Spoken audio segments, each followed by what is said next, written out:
आज हम बात करेंगे एस गॉड एस मूवी की। यह एक कॉमेडी ड्रामा मूवी है जो 24 जुलाई 2019 को रिलीज हुई थी, जिसे IMDb पर 6.1 की रेटिंग दी गई है और 70% गूगल यूजर्स ने इसे लाइक भी किया है।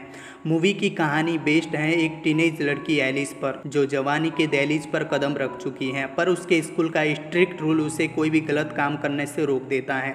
एक दिन एलिस को AOL पर मैसेज आता है, उसके बाद उसकी पूरी ज़िंदगी बदल जाती है।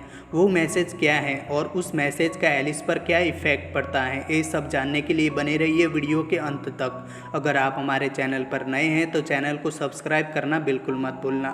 मूवी के शुरुआत में हमें एलिस नामक लड़की को दिखाया जाता है जो काफ़ी इनोसेंट होती हैं। वो एक स्कूल में पढ़ती हैं। स्कूल के नियम काफ़ी स्ट्रिक्ट होते हैं, इस वजह से एलिस थोड़ी डरी सहमी सी रहती हैं। दिन स्कूल में सेक्स एजुकेशन की क्लास चल रही होती हैं, तभी उनका टीचर मर्फी उन्हें बताता है कि शादी से पहले सेक्स करना एक गुनाह है। सेक्स भगवान के द्वारा दिया गया एक गिफ्ट है, इसका एक मकसद होता है। तभी एक लड़की उठती है और कहती है कि इसका मकसद शादी के बाद जनरेशन को आगे बढ़ाना होता है। तब मर्फी कहता है एकदम सही, इसलिए हमें ये सब शादी से पहले नहीं करना चाहिए, ये सब भगवान के नियम के खिलाफ है। भगवान हमें हमेशा देखता रहता है। तभी एक लड़का पूछता है कि क्या हम खुद को प्लेजर दे सकते हैं? तब मर्फी कहता है नहीं, शादी से पहले सेक्स की कोई भी एक्टिविटी करना भगवान के नियम के खिलाफ है। क्लास खत्म होने के बाद एलिस की फ्रेंड एलिस से कहती हैं कि मैं यहाँ पर नहीं रह सकती। एक ऐसा स्कूल है, जिंदगी भर सिर्फ एक आदमी के साथ सेक्स करो, एक ऐसा रूल है। तब एलिस कहती हैं कि ये सब भगवान के नियम के खिलाफ है और मास्टरबेशन भी गलत है। उसकी बात सुनकर एलिस की फ्रेंड उसे कहती हैं कि अगर ये सब गलत हैं तो तुम टाइटैनिक मूवी के सीन को बार बार रिपीट करके क्यों देखती हो? तब एलिस कहती हैं कि वो तो मुझे जानने की इच्छा होती है कि सेक्स क्या है, इसलिए मैं ऐसा करती हूँ। उसके बाद वे घर आ जाते हैं। घर आकर शाम को एलिस AOL पर चैट कर रही होती हैं, तभी एक अनजान व्यक्ति उसे एक एडल्ट पिक भेजता है, जिसे देखकर एलिस तुरंत अपना कंप्यूटर बंद कर देती हैं, लेकिन बाद में उसे वापस देखने की इच्छा होती है। वह अपना कंप्यूटर ओपन करती हैं तो वो देखती हैं कि यहाँ पर उसे वही अनजान व्यक्ति का मैसेज आया था, जो था ASL, जिसका मतलब था एज, सेक्स और लोकेशन, जिसका आंसर एलिस उसे दे देती हैं। उसके बाद वे आगे चैट जारी रखते हैं। एलिस एक इनोसेंट लड़की थी जिसे सेक्स के बारे में ज़्यादा जानकारी नहीं थी, इसलिए वो व्यक्ति वापस उसे एक एडल्ट पिक सेंड करता है। उसे देखने के बाद एलिस स्कर्ट में अपना हाथ डाल देती हैं। तभी उसकी मॉम उसे डिनर करने के लिए आवाज़ देती हैं।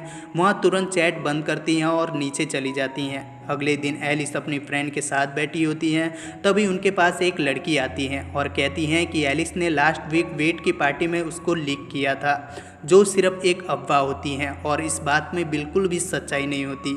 एलिस को तो ये भी पता नहीं होता कि लीक करने का मतलब क्या होता है। एलिस उससे इसका मतलब पूछती हैं तो उसकी फ्रेंड कहती हैं कि तुम इतनी शरीफ मत बनो। तभी उनके पास बैठी वो लड़की कहती हैं कि मुझे गैरेको इंस्टीट्यूट जाना है, वहाँ पर जाके मुझे बहुत सुकून मिलता है।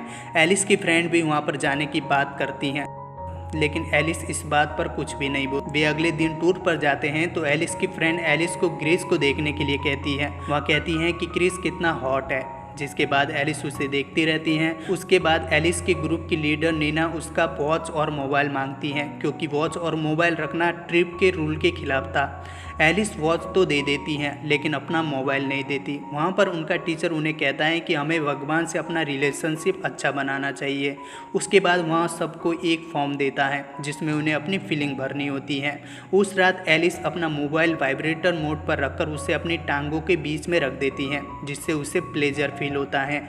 ये सब करके एलिस को काफ़ी मज़ा आता है। तभी नीना को पता चल जाता है कि एलिस मोबाइल से मज़े ले रही हैं।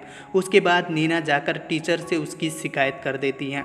टीचर उसे बुलाता है और कहता है कि मैं तो तुम्हें माफ़ कर दूंगा, पर भगवान तुम्हें माफ़ नहीं करेगा। टीचर उसे पूरे कैंप की सफाई करने की सज़ा देता है। वह सफाई कर ही रही होती हैं, तभी वहाँ पर वेट आता है। वह उससे कहता है कि तुम्हारे मेरे लीक करने की जो अफवाह फैली है, इस वजह से मेरा ब्रेकअप हो गया है। तब एलिस उससे कहती हैं कि उसे तो इसका मतलब ही नहीं पता।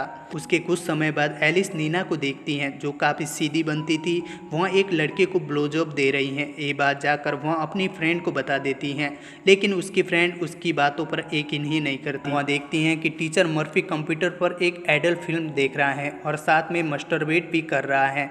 ये देखकर वहाँ काफ़ी उदास हो जाती हैं। वहाँ उदास एक जगह बैठी होती हैं। वहाँ पर क्रिस उसे मिलने आता है। वहाँ क्रिस को किस करने लगती हैं। हैं तभी क्रिस उसे खुद से अलग करता है और वहाँ से चला जाता है। उसके बाद वहाँ एक क्लब में जाती है जहाँ पर उसे एक लड़की मिलती है जिसका नाम कीना होता है। कीना कहती है कि अब वो किसी भी तरह की रिलीजियन चीज़ों को नहीं मानती हैं, क्योंकि वहाँ कुछ भी चीज़ें करने जाती हैं तो भगवान के डर से वहाँ वो चीज़ नहीं कर पाती, इसलिए उसने ये सब मानना छोड़ दिया है। उसकी बातें एलिस को काफ़ी अच्छी लगती हैं। वह समझ जाती हैं कि ये सब करना कोई गलत नहीं है। उसके बाद वहाँ कैंप में आ जाती हैं। वहाँ आकर वो अपने टीचर मर्फी से कहती हैं कि उसने उसे एडल्ट फिल्म देखते हुए पकड़ लिया था। ये बात सुनकर मर्फी चुप हो जाता है। उसके बाद एलिस समझ जाती हैं कि ये पूरा सिस्टम एक जाल है जिसमें वे लोगों को भगवान के नाम पर डराकर फंसा कर रखते हैं। और बात रही रूल्स की, तो हम हर एक रूल्स को फॉलो नहीं कर सकते, इसलिए हमें कोई भी रूल टूट जाने पर गिल्टी फील नहीं करना चाहिए। मूवी के अंत में हम देखते हैं कि एलिस मसाजर अपने स्कर्ट के अंदर डालती हैं और मज़े से खुद को प्लेजर देने लगती हैं और यहाँ पर फिल्म का दी एंड हो जाता है।